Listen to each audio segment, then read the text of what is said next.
ओम श्री परमात्मने नमः। मेरे सभी सनातनी प्रिय भक्तों को मेरा प्रणाम स्वीकार हो।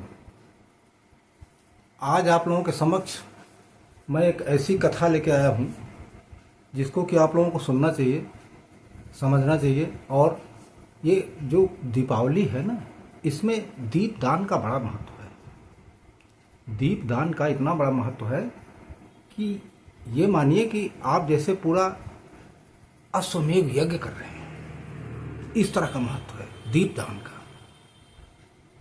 दीपदान का महत्व बहुत बड़ा है। कहानी अगर आप लोगों को अच्छी लगे तो दूसरे को शेयर भी कीजिएगा और अपने ऊपर जरूर प्रयोग कीजिएगा।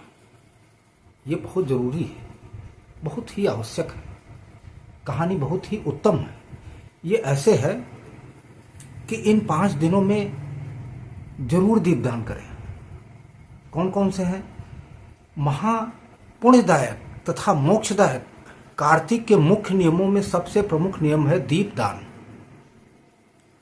दीपदान का अर्थ होता है आस्था के साथ दीपक प्रज्वलित करना। कार्तिक में प्रत्येक दिन दीपदान करना चाहिए, प्रत्येक दिन करना चाहिए। कार्तिक के महीने में दीपदान कैसे करें? मिट्टी हो, तांबा हो, चांदी हो, पीतल हो अथवा सोने का दीपक हो, उसको अच्छे से साफ कर लें। मिट्टी के दीपक को कुछ देर 1-8 घंटे के लिए पानी में डाल दीजिए और उसमें भिगोने के बाद उसको अच्छी तरह से साफ करके सुखा लीजिए। उसके पश्चात प्रदोष काल में अथवा सूर्यास्त के बाद उचित समय मिलने पर दीपक, तेल, गाय के घी, बत्ती, चावल अथवा गेहूं लेकर मंदिर जाएं। घी में रुई की बत्ती तथा तेल के दीपक में लाल धागे या कलावा की बत्ती इस्तेमाल कर सकते हैं।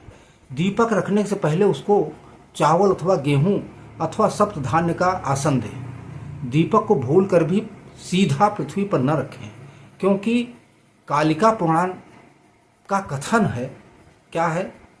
दातव्यो न तु भूमो कदाचन सव सहा वसुमली सहते न द्विद्वयम् अकार्य पादघातम च दीपताम तथैव च तस्मात् यथा तु पृथ्वी तापम नाकनोति वे तथा।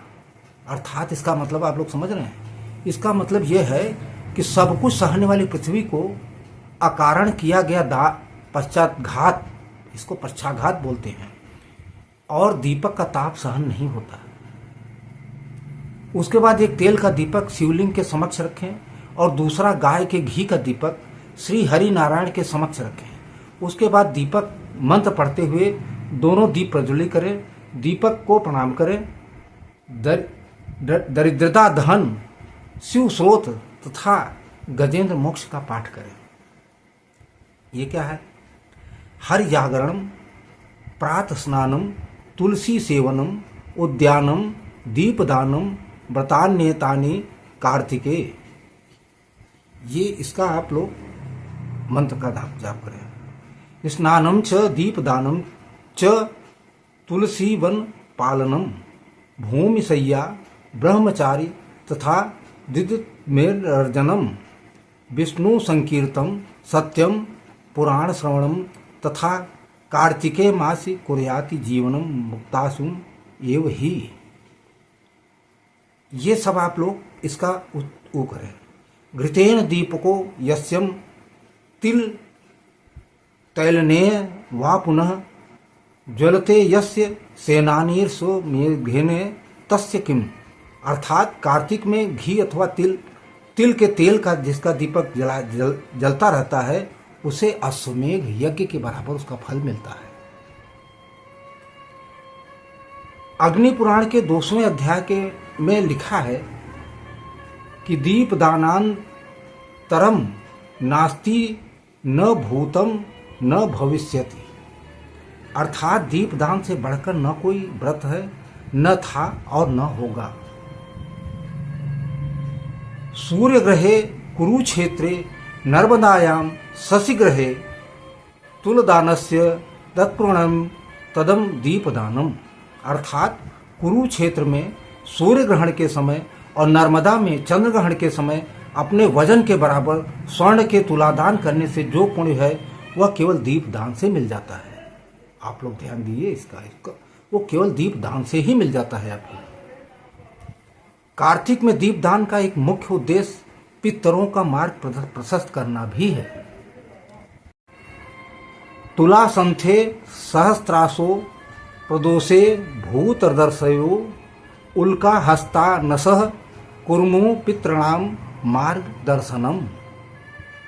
पितरों के निमित्त दीपदान जरूर करें। शृणु दीपस्य महात्म कार्तिकेय शिखिवान पितरस्यो वाञ्छन्ति सदा पितृगणैर्वृता भाविष्यति कुले अस्माकं पितृभक्त सुपुत्रकम। कार्तिके दीपदाने यशोवासी केशवम। अर्थात मनुष्य के पितर अन्य पितृगणों के साथ सदा इस बात की अभिलाषा करते हैं कि क्या हमारे कुल में भी ऐसा कोई उत्तम पितृभक्त पुत्र उत्पन्न होगा जो कार्तिक में दीपदान करके श्री केशव को संतुष्ट कर सके। देख रहे हैं दीपदान कैसे करें। दीपदान कैसे करें देखिए, जो मनुष्य देव मंदिर अथवा ब्राह्मण के गृह में दीपदान करता है वह सब कुछ प्राप्त कर लेता है। पद्म पुराण के अनुसार मंदिरों में और नदी के किनारे दीपदान करने से लक्ष्मी जी प्रसन्न होती है। दुर्गम स्थान अथवा भूमि पर दीपदान करने से व्यक्ति नरक जाने से बच जाता है। जो देवालय में, नदी के किनारे, सड़क पर दीप देता है उसे सर्वतोमुखी लक्ष्मी प्राप्त होती है। कार्तिक में प्रतिदिन 2 दीपक जरूर जलाएं, एक श्री हरि नारायण के समक्ष तथा दूसरा शिवलिंग के समक्ष। ब्रह्म वैवर्त पुराण में कहा गया है कि जो कार्तिक में श्री हरि को घी का दीपक देता है वह जितने पल दीपक जलता है उतने वर्षों तक हरि धाम में आनंद भोगता है और फिर अपनी योनि में आकर विष्णु भक्ति प्राप्त कर लेता है।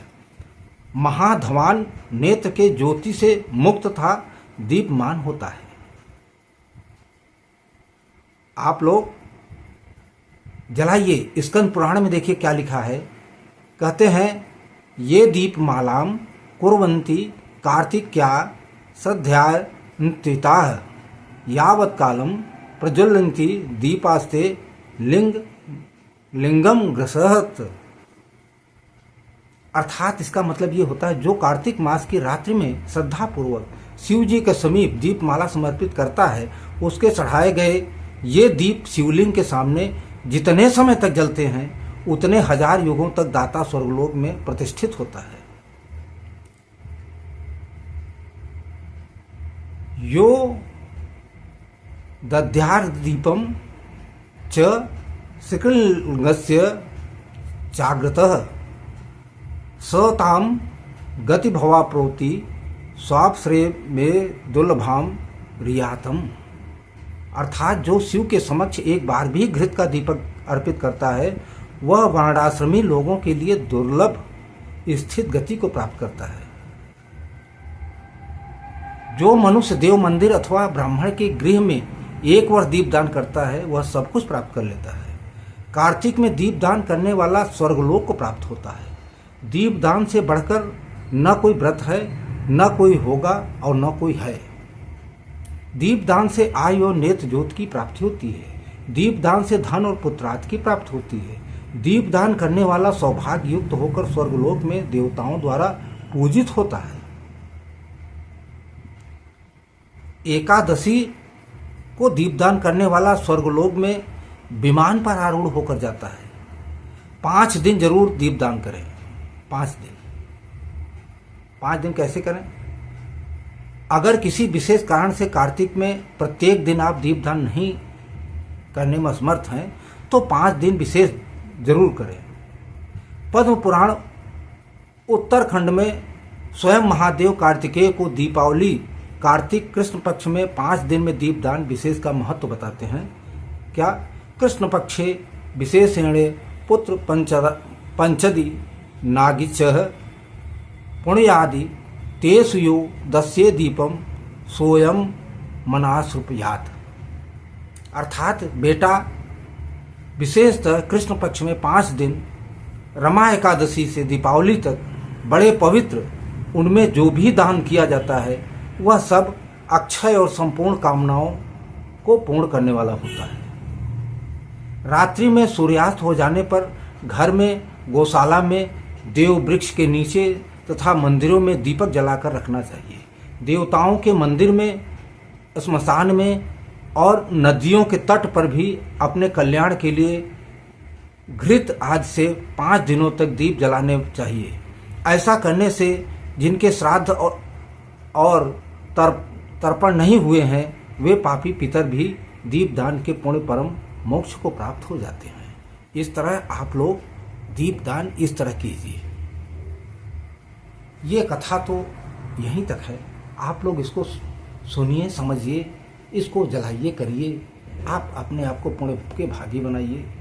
मैं आप लोगों से यही निवेदन करूँगा। और जिन प्रिय भक्तों ने अपने इस चैनल को सब्सक्राइब कर लिया है उनको मैं बार बार अपने हृदय की गहराइयों से बार बार उनको जो है मैं स्वागत, अभिनंदन और आभार प्रकट करता हूँ। जिन प्रिय भक्तों ने चैनल को सब्सक्राइब नहीं किया है, चैनल को सब्सक्राइब कर लें और लाइक कर दें। अच्छा लग रहा हो तो दूसरे को भी शेयर करें और कमेंट बॉक्स में जय श्री राम, हर हर महादेव कुछ भी लिखिए। आपकी इच्छा है ये। मैं आप लोगों को अगले भाग में फिर से मिलूँगा। तब तक के लिए जय श्री राम, राधे राधे। बोलिए सियावर रामचंद्र की जय, पवन सुत हनुमान की जय।